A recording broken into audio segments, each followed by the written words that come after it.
Don of the modern physics. Topic है हमारा uncertainty principle. All possible MCQs इस topic से रिलेटेड हम यहाँ पे कवर करेंगे। Question 1, the position and the momentum of a particle cannot both be measured simultaneously mean at a time with perfect accuracy.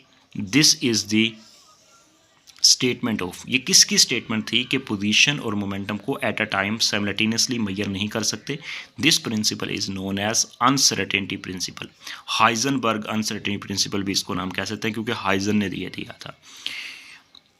Question 2 very important है, question 3 भी important है। In order to observe the position of an electron with more accuracy one must be use light of, right answer is shorter wavelength। अगर हम उसकी वहाँ पे position को accurately observe करना चाहते हैं तो वहाँ पे लाइट की जो वेवलेंथ होगी वो शॉर्टर रखेंगे, ठीक है। Question 3, in order to reduce the uncertainty in momentum, अगर अनसर्टेनिटी मोमेंटम के अंदर गैर यकीनियत को कम करेंगे one must be light of large wavelength, तब फिर हमें वेवलेंथ लार्ज रखनी पड़ेगी। बेसिकली ये अनसर्टेनिटी प्रिंसिपल, ठीक है, ये नेचर में है, ठीक है। तो नेचरली है, अगर हम वेवलेंथ को ज़्यादा रखते हैं या कम रखते हैं तो उस वक्त हमें पोजीशन और मोमेंटम के अंदर अनसर्टेनिटी हमें नज़र आती है। बेसिकली एक एट ए टाइम हम या पोजीशन को एक्यूरेटली फाइंड कर लेते हैं या फिर हम उसके मोमेंटम को एक्यूरेटली फाइंड कर सकते हैं। एट अ टाइम दोनों चीज़ों को, मोमेंटम और पोजीशन को at a time simultaneously find नहीं कर सकते। This is the limitation. Question 4 की बात करें, the fact that either the positron और the momentum of a particle can be measured with any desired degree of the accuracy but not both simultaneously expressed in, ठीक है, Heisenberg uncertainty principle famous principle है। Question बात करते हैं 5 की। According to uncertainty principle the mathematical relation between the position and momentum is given bye.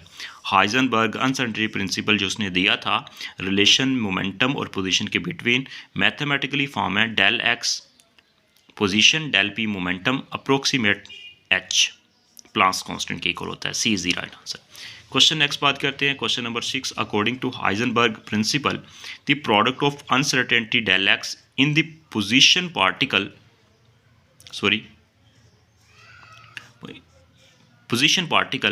at some instant and the uncertainty del p in the x component of the momentum the same instant approximately equals, ठीक है। Basically इस statement के अंदर यही बात पूछी हुई है, del X del P approximate किसके इक्वल होता है, प्लांक्स कांस्टेंट के इक्वल होता है, ठीक है। ऑल पॉसिबल एमसीक्यूज इस वीडियो के अंदर कवर कर रहे हैं जो अनसर्टेनिटी प्रिंसिपल से रिलेटेड हैं, हर एंगल से कवर कर रहे हैं। किसी भी तरह के से अगर एमसीक्यूज बने तो आप उसको, यहाँ से आपकी प्रैक्टिस हुई होगी तो आप उसका आंसर इजीली जल्दी दे देंगे टाइम को सेव करते हुए। Question number 7, the form of the uncertainty principle which relate the energy of the particle and the time eight which it had the energy is given bye, ठीक है। अब uncertainty principle एक तो position और momentum के between है और दूसरा है एनर्जी और टाइम के बिटवीन अनसर्टेनिटी प्रिंसिपल है, ठीक है। तो बेसिकली ये प्रिंसिपल जो है इसका रिलेशन क्या होता है, del E energy del T time approximate Planck's constant के इक्वल होता है, ठीक है। एनर्जी और टाइम का जो प्रोडक्ट होता है वो प्लांक्स कांस्टेंट के इक्वल होता है, ठीक है। सिमिलरली यहाँ पे पोजीशन और momentum is equal to Planck's constant के, इनका प्रोडक्ट। नेक्स्ट क्वेश्चन की बात करते हैं, question 8, uncertainty principle was proposed bye.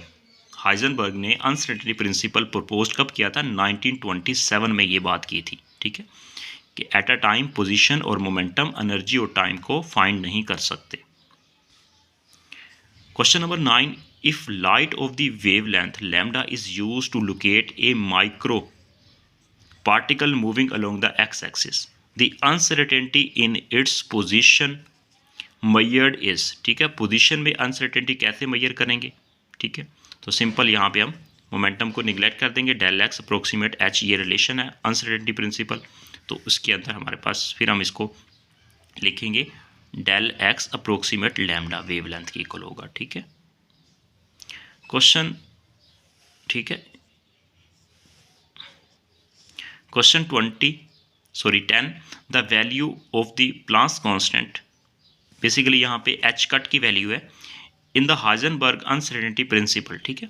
अब जब हमारे पास प्लांक्स कांस्टेंट को एच को 2 पाई से डिवाइड करते हैं तो हमारे पास एच कट की वैल्यू आती है, ठीक है।